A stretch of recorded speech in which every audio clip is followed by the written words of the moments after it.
Assalamualaikum warahmatullahi wabarakatuh. Perkenalkan, nama saya Syahnila dan teman saya Faradila, yang pada kesempatan kali ini kami akan menjelaskan sedikit tentang istihsan dan masalah musalah sebagai metode istinbat hukum. Istihsan sendiri menurut bahasa berarti mengikuti atau memilih yang dianggap lebih baik.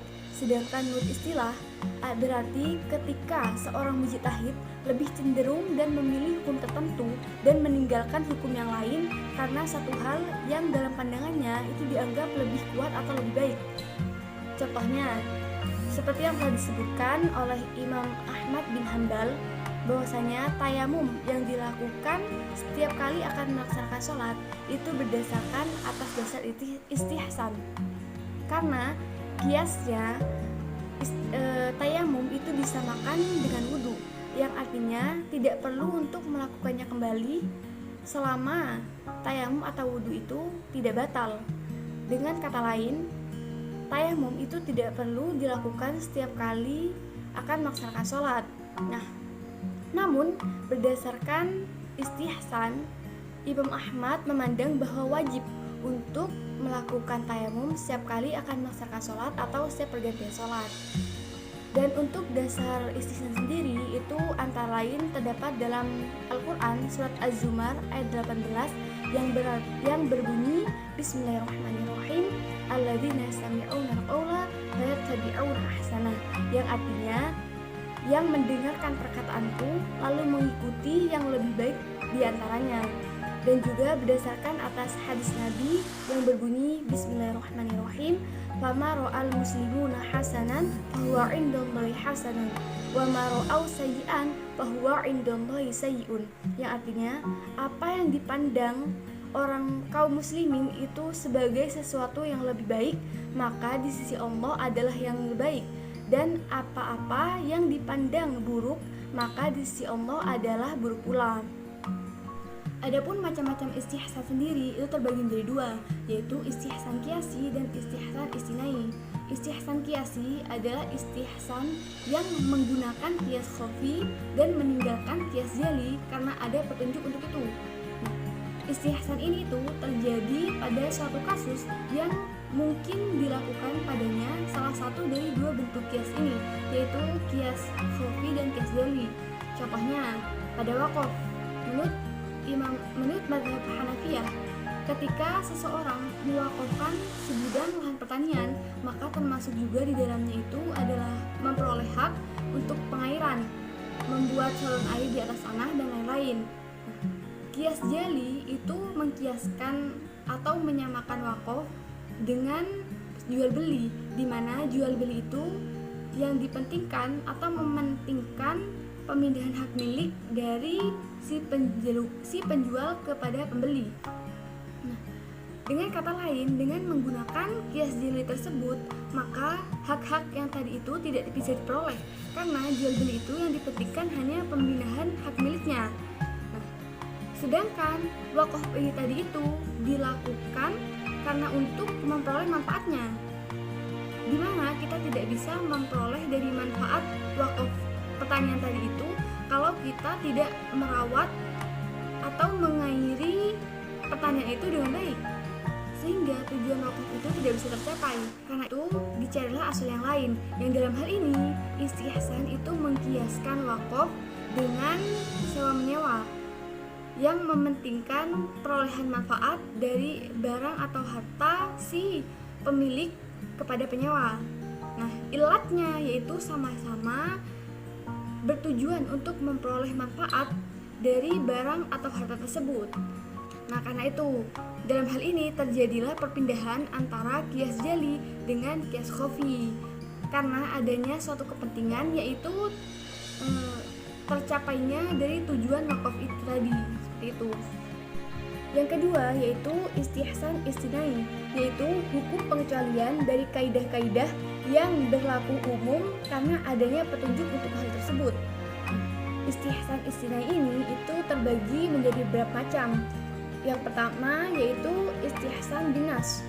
yaitu istihsan yang berdasarkan pada nas, yang dalam hal ini adalah Al-Quran dan hadis. Kemudian istihsan yang berlandaskan ijma, istihsan yang berlandaskan urf, dan istihsan yang berlandaskan masalah musalah. Nah, adapun istihsan di kalangan ulama itu masih terdapat perbedaan pendapat. Ada yang menerima dan ada pula yang menolaknya. Nah, fuqaha yang banyak menggunakan istihsan dalam berbagai persoalan itu adalah Imam Abu Hanifah. Kemudian untuk mazhab Maliki sendiri itu memberlakukan istihsan ketika terdapat dua dalil yang berkontroversi. Nah, dalam hal ini Imam mazhab Maliki itu menggunakan istihsan dalam rangka untuk mengutamakan maslahah. Selanjutnya, mazhab Hambali itu memberlakukan istihsan pada dasarnya bertolak dari pertimbangan. Yang pertama, karena penyimpangan suatu ketentuan hukum yang seharusnya diterapkan karena adanya khusus dalil Al-Quran dan Sunnah. Yang kedua, terdapat suatu pertimbangan yang dipandang baik oleh mujtahid.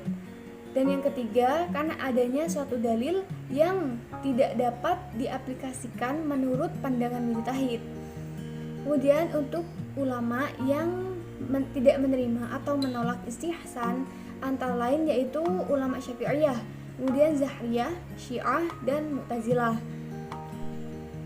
Ya, sekian dari saya. Selanjutnya akan dilanjutkan oleh rekan saya, Mbak Faradila, yang akan menjelaskan tentang masalah musalah sebagai metode istinbat hukum. Pengertian masalah musalah. Masalah musalah terdiri dari dua kata, yaitu maslahah dan musalah. Secara etimologi, kata amaslahah adalah jamak dari kata amaslahili, yang artinya sesuatu yang baik atau yang bermanfaat. Maslahah dalam bahasa Arab adalah perbuatan-perbuatan yang mendorong kepada kebaikan. Sedangkan musalah secara etimologi adalah terlepas atau bebas. Maksudnya adalah terlepas atau bebas dari keterangan yang menunjukkan boleh atau tidak boleh dilakukan. Menurut istilah, masalah mursalah adalah sesuatu yang dianggap maslahat namun tidak ada ketegasan hukum dan dalil tidak ada yang mendukung maupun menolaknya. Macam-macam masalah. Menurut para ahli fikih, membagi masalah menjadi beberapa bagian dan dilihat dari beberapa segi. Dari segi prioritas dan penggunaannya ada 3 macam. Yang pertama yaitu al-dauriyah, yaitu kemaslahatan yang memenuhi kebutuhan primer. Maksudnya, kemaslahatan ini berkaitan dengan terpeliharaannya agama dan dunia. Yang kedua, al-hijiyah, yaitu kemaslahatan yang memenuhi kebutuhan sekunder.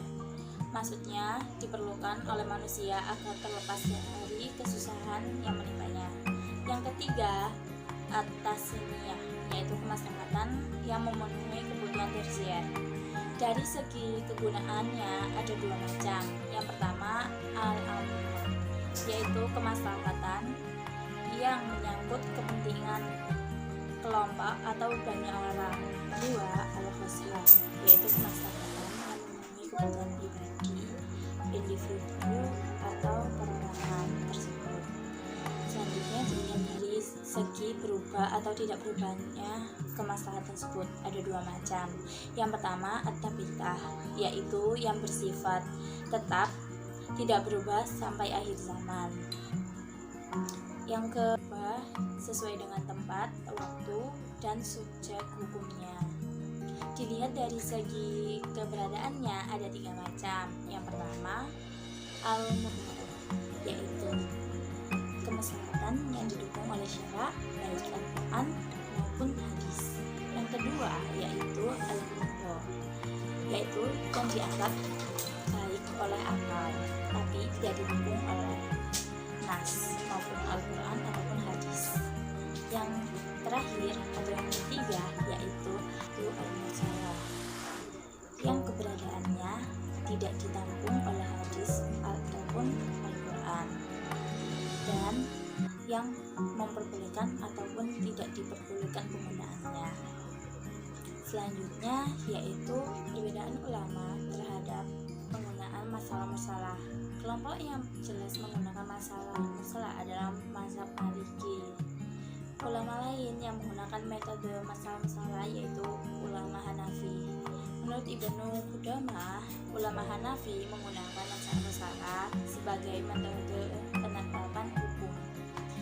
Selanjutnya, menurut Al-Ghazali sebagai pengikut Imam Syafi'i berpendapat bahwa Imam Syafi'i sendiri menggunakan masalah-masalah sebagai penetapan hukum. Sedangkan ulama-ulama Hambali menolak penggunaan masalah-masalah dalam berijtihad. Mereka yang menolak masalah-masalah karena mereka beranggapan bahwa masalah dalam hukum Islam adalah berdasarkan sesuatu yang meragukan dan berdasarkan hawa nafsu. Jadi dari beberapa pendapat yang ada yang menerima dan ada yang menolak sebagai penetapan hukum. Baiklah, sekian pembahasan kali ini. Terima kasih. Wassalamualaikum